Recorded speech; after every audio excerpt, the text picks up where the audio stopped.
បាទគ្រប់ជំរាបសួរទៅកាន់ទ្រង់ឯកឧត្តមលោកជំទាវលោកស្រីនាងកញ្ញាខ្ញុំមានថ្មមកក្របបងប្អូនអរគ្នាថ្មនេះគឺខ្ញុំបានមើលសាច់រួចហើយបងប្អូនអរគ្នាពេលដែលមើលហើយគឺថាវ៉ាវតែម្ដងខ្ញុំមិននឹកស្មានថាសាច់ខាងក្នុងស្អាតអញ្ចឹងបងប្អូនអរគ្នាអូស្អាតមែនចឹងណានេះលើអ៊ុតជាមួយខ្ញុំមក1បាទ2 3អូវ៉ាវអត់ដែលជួបទេបងប្អូនអរគ្នាហើយនេះអត់ដែលជួបទេឥឡូវខ្ញុំបិទ flash ដើម្បីមើលឃើញពណ៌ជាក់ស្ដែងនេះឃើញទេគឺថាមិនដែលបានជួបទេបាទមិនដែលតែម្ដងប្រភេទ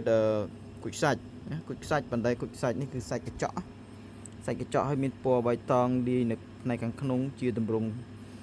ផ្កាធាតុស្អាតខ្លាំងមែនទែនបាទចាំមើលប្រហែលជាខ្ញុំអាចនឹងឈូសកាត់កន្លែងចន្លោះហ្នឹងរកកន្លែងសាច់ឡតព្រោះមានប្រេះនេះឃើញប្រេះយើងយកកន្លែងសាច់ឡតដើម្បីយកមកធ្វើជាបន្តោងបាទឡាំបៀត្បូងជៀនហើយក្នុងនេះក៏មានជាការច្នៃឬជាកម្មឲ្យបងប្អូនដែរ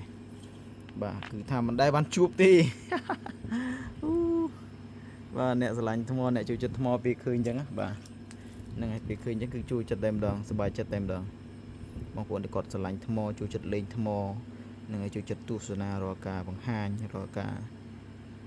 ធ្វើវីដេអូតាក់ទងជាមួយថ្មពេលគាត់ឃើញបែបនេះគឺស្រឡាញ់តែម្ដងចូលចិត្តតែម្ដងមានសាច់កញ្ចក់ហ្មងណាសាច់កញ្ចក់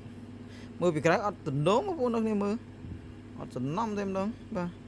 ប៉ុន្តែពេលដែលកាត់ទៅរឹងទៀតបងប្អូនបោកផ្លែលឺទៅផាំងតែម្ដងហ្នឹងហើយដល់ពេលចូលទៅដល់សាច់ខាងក្នុងមិនដឹងថាអស់ចាតែម្ដងអស់ចាខ្លាំងហ្នឹងហើយឥឡូវជាមួយយើងបុកពលឺសាក់មើលមកបើយើងអូខេចូលអូជ្រែកលឺជ្រែកតាម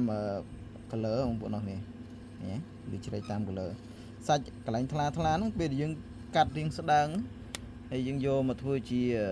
នេះយកមកធ្វើជាបតោងគឺថាស្អាតមែនទេណាតាមការសម័យផងបងប្អូននេះយើងសម័យឃើញថាពេលដែលយើងច្នៃតម្រង់បែបហ្នឹងទៅវាស្អាតប៉ុណ្ណាហើយពណ៌បៃតងទ្រូជែកខ្ចីតែម្ដងសង្ឃឹមថាបងប្អូនដែលបានទស្សនាវីដេអូនេះហើយមានការចូលចិត្តនិងស្រឡាញ់ហើយជួយគ្រប់គ្រងខ្ញុំបាទផងព្រោះយូរហើយអត់ដែលឃើញបានលទ្ធផលអីគេច្រើននេះអំពីការធ្វើវីដេអូតាម social media បាទអត់ដែលឃើញទេមិនសូវជាផ្ទុះមិនសូវជាមានការទស្សនាមិនសូវជាមានការមើលទេបងប្អូនជួយជ្រោមជ្រែងផងអូខេអញ្ចឹងអរគុណច្រើនសម្រាប់ការចូលរួមទស្សនាក្នុងគ្លីបរបស់ខ្ញុំបាទក្នុងឱកាសនេះមានអ្វីដែលជាចំណុចខុសឆ្គងសូមមេត្តាខន្តីអភ័យទោសផងជូនពរបងប្អូនទាំងអស់គ្នាទទួលបាននូវលាភនូវជ័យសិរីសួស្តីសុភមង្គលវិវលសុខគ្រប់ប្រការនិងគ្រប់ក្រុមគ្រួសារអរគុណបាទគោរពជម្រាបលា